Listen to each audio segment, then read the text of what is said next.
नमस्कार मित्रों, आप सबका बहुत बहुत स्वागत है। अब जैसे कि यदि किसी व्यक्ति की जन्म कुंडली में राहु और शनि मेल बना के बैठे हैं, राहु और शनि एक दूसरे को प्रभावित कर रहे हैं, तो व्यक्ति को बहुत सारी प्रतिकूल स्थितियों का सामना करना पड़ता है। क्योंकि राहु और शनि दोनों अशुभ ग्रह हैं, दोनों पृथकता करने वाले ग्रह हैं, और जब ये दोनों ग्रह किसी विशेष घर को प्रभावित करते हैं या विशेष ग्रह के ऊपर अपना प्रभाव डालते हैं, तो उस ग्रह को अशुभता दे देते हैं, उसके शुभ प्रभाव से व्यक्ति को वंचित कर देते हैं। और जिस घर में इन दोनों का प्रभाव पड़ता है, उस घर के प्रभाव को भी समाप्त कर देते हैं। जैसे कि यदि राहु और शनि का एक साथ प्रभाव लग्न भाव पर पड़ रहा हो, तो ऐसे व्यक्ति का स्वास्थ्य ठीक नहीं रहता। स्वास्थ्य हमेशा निर्मल रहता है, किसी न किसी रोग और व्याधि का सामना करना पड़ता है। शारीरिक जो संरचना है उस पर भी इसका प्रतिकूल असर पड़ता है। शरीर या तो थुलथुला हो जाता है या अनाकर्षित हो जाता है। यदि राहु और शनि का एक साथ प्रभाव सप्तम स्तंभ में पड़ जाए, तो व्यक्ति के गृहस्थ जीवन में, वैवाहिक कार्य में बहुत विघ्न बाधाएं होती हैं। गृहस्थ जीवन की जो मधुरता है वो एक तरह से उसके जीवन से समाप्त हो जाती है। लेकिन ये बात तो रही राहु और शनि के एक साथ प्रभाव डालने की। लेकिन कभी कभी ऐसी स्थितियां निर्मित हो जाती हैं कि जब शनि के घर में राहु विराजमान हो जाए, तो लाल किताब कहती है कि शनि का जैसे हम 11वें घर मान लें और इस 11वें घर में राहु विराजमान हो जाएं, तो व्यक्ति को कई तरह के अशुभ प्रभाव प्रदान होते हैं।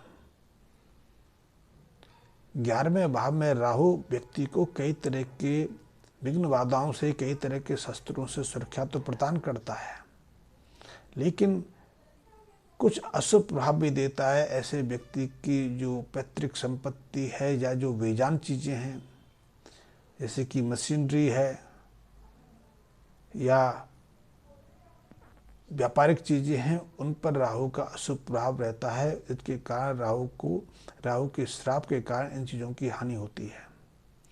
वैसे 11वें स्थान का राहु जातक की संतान के ऊपर भी प्रतिकूल असर डालता है, संतान की जन्म में बाधा देता है।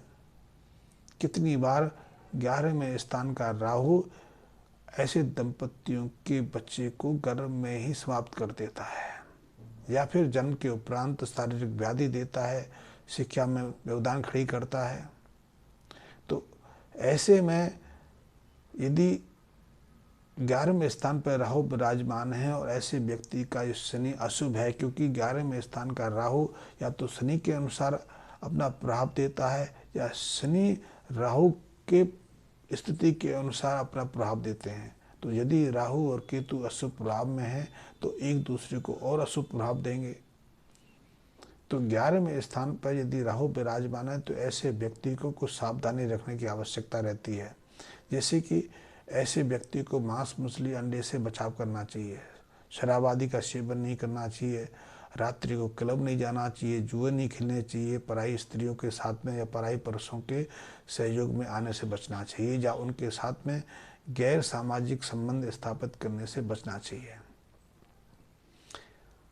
ऐसे व्यक्ति यदि अपने पिता का आशीर्वाद लेते रहें, अपनी कमाई से पिता को वस्त्र, सोना आदि देते रहें और पिता उनसे प्रसन्न रहें, तो ऐसे व्यक्ति के जीवन में अपार सफलताएं मिलती हैं। उसका व्यापार बहुत आगे बढ़ता है, और यदि वो नौकरी में है तो उसको प्रमोशन की कोई संभावना नहीं रहती, उसको मनोनुकूल प्रमोशन ही मिलते हैं और उसमें तरक्की भी मिलती रहती है। 11वें स्थान पर यदि राहु विराजमान है तो ऐसे व्यक्ति को नंगे सिर नहीं रहना चाहिए, अपने सिर को ढके रखना चाहिए।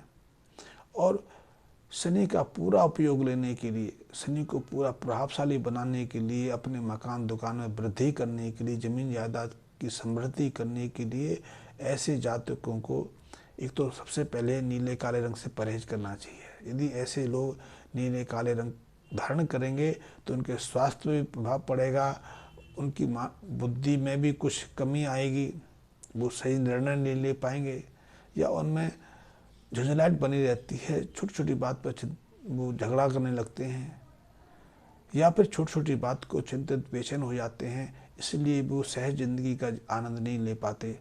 इसी कारण उनके परिवार में भी कलह की स्थिति बन जाती है। तो ऐसे में ऐसे लोगों को जिनके 11वें स्थान पर राहु विराजमान है, नीले और काले वस्त्रों से बचना चाहिए। यहाँ तक कि अपने घर के अंदर भी ना तो पर्दे चादर आदि का नीले काले के रूप में प्रयोग करना चाहिए, ना ऐसा रंग रोगन प्रयोग करना चाहिए, नहीं अन्यथा इस नीले काले से शनि और राहु की अशुभता बढ़ जाती है। हाँ, शनि राहु के अशुभ प्रभाव से बचने के लिए इन्हें या तो 600 ग्राम जौ लेकर उसको दूध से धोकर जल प्रभावित करते रहना चाहिए। इसके साथ में आप पूजा वाला नारियल जल प्रभावित कर सकते हैं। वैसे लाल किताब कहती है कि ऐसे जातकों को जो सिक्का होता है वो सिक्का भी जल प्रभावित करते रहना चाहिए, या सिक्के से बनी जो मछलियाँ आती हैं, लाल किताब में सिक्के से बनी मछलियाँ और कई और चीज़ों का बहुत महत्व है। इनके माध्यम से राहु शनि की अशुभता से सहजता से बाहर आ सकते हैं, मुक्त हो सकते हैं।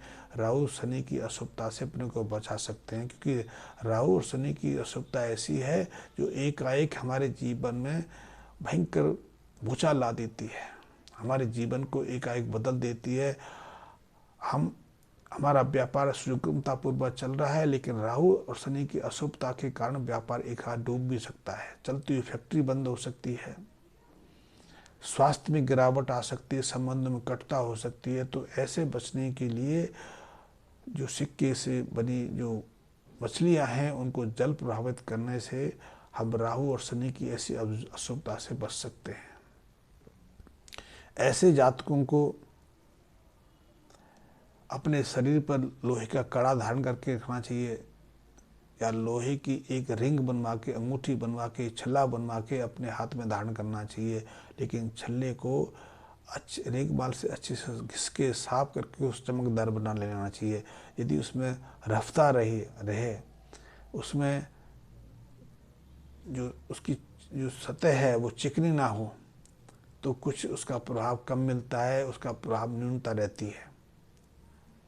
11वें स्थान पर यदि राहु विराजमान है तो ऐसे व्यक्तियों को धार्मिक स्थलों की यात्रा करते रहना चाहिए। तीर्थ यात्रा इनके लिए बहुत महत्वपूर्ण है, तीर्थ स्नान इनके लिए बहुत महत्वपूर्ण है। यदि ऐसे जातक तीर्थ स्नान करते रहें तो उनके बच्चों को बहुत अच्छा प्रभाव मिलता है। बच्चे जीवन में अच्छी तरक्की करते हैं, आगे बढ़ते हैं, उनके जो गृहस्थी के सुख हैं उनमें किसी तरह की विघ्न बाधा नहीं आती है, रुकावट नहीं आती है। उनका गृहस्थ जीवन भी सुचारू रूप आगे बढ़ता रहता है। वो जीवन में हर तरह की कामयाबी, हर तरह की सफलता को सहजता से प्राप्त कर लेते हैं। और ये सारा कार्य ऐसे जातक जिनकी 11वें स्थान पर राहु विराजमान है उनको तीर्थ स्नान का महत्व जरूर लेना चाहिए। जब भी आप तीर्थ पे जाएं तो तीर्थ के जल में तो स्नान करें, आप गोता लगाएं। इसके अलावा जो तीर्थ पुरोहित होते हैं उनका आशीर्वाद लेना भी ना भूलें, क्योंकि तीर्थ के पुरोहित के आशीर्वाद से हमारे बृहस्पति मजबूत बनते हैं, और बृहस्पति जब मजबूत हैं तो सूर्य तो शनि और राहु के दोनों की अशुभताएं बहुत कम रह जाती हैं, उनसे हम सहजता से प्राप्त कर लेते हैं। 11वें स्थान के राहु की अशुभता से बचने के लिए हमें शनि को अशुभ बनाने से बचना चाहिए। यदि शनि अशुभ बनेंगे तो मुश्किल आएगी। तो शनि को प्रमुखता देने के लिए यदि आपके यहाँ नौकर या कोई मजदूर काम करता हो तो उसकी सैलरी को उसको कभी दुखित ना करें, बल्कि उनको अपने सामर्थ्य के अनुसार कुछ न कुछ देते रहें। उनकी प्रसन्नता के माध्यम से आपके जीवन में हर तरह की संपन्नता बनी रहेगी। आप जो भी काम करेंगे, जिस व्यापार में जाएंगे, जिस बिजनेस में जाएंगे, उसमें आपको अपार सफलता मिलेगी। उन मजदूरों की यदि आपको शुभ प्रभाव मिलेंगे, उनका यदि वो आपको शुभकामनाएं प्रेरित करेंगे, और शुभकामनाएं पाना कोई ज़्यादा महत्व नहीं है। आप ऐसे मजदूरों की जो मजदूरी है उसमें बिल्कुल विलम्ब ना करें।